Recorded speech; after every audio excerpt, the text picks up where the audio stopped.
أعوذ بالله من الشيطان الرجيم. سورة النساء مدنية.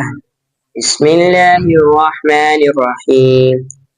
يوصيكم الله في أولادكم للذكر مثل حظ الأنثيين، فإن كن نساء فوق اثنتين فلهن ثلثا ما ترك، وإن كانت واحدة فلها النصف، ولأبويه لكل واحد منهما السدس مما ترك إن كان له ولد، فإن لم يكن له ولد وورثه أبواه فلأمه الثلث، فإن كان له إخوة فلأمه السدس من بعد وصية يوصي بها أو دين.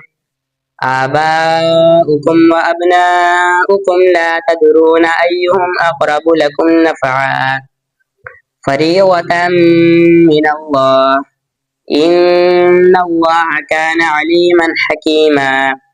ولكم نصف ما ترك أزواجكم إن لم يكن لهن ولد، فإن كان لهن ولد فلكم الربع مما تركن من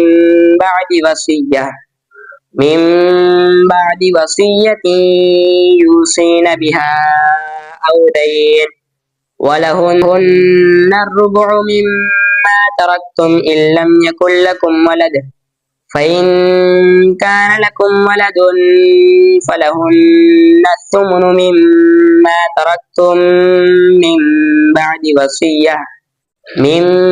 بعد وصية توصون بها أو دين. وإن كان رجل يورث كلالة أو امرأة وله أخ أو أخت فلكل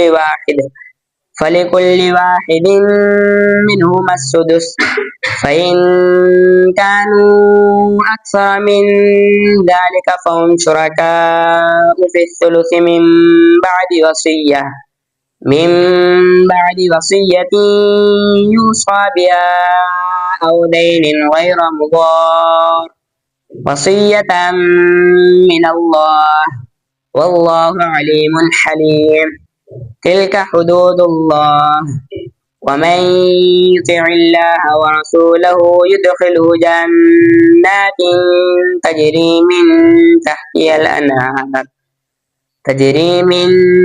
تحتها الأنهار خالدين فيها، ذلك الفوز العظيم. ومن يعص الله ورسوله ويتعد حدوده يدخله نارا خالدا فيها وله عذاب مهين.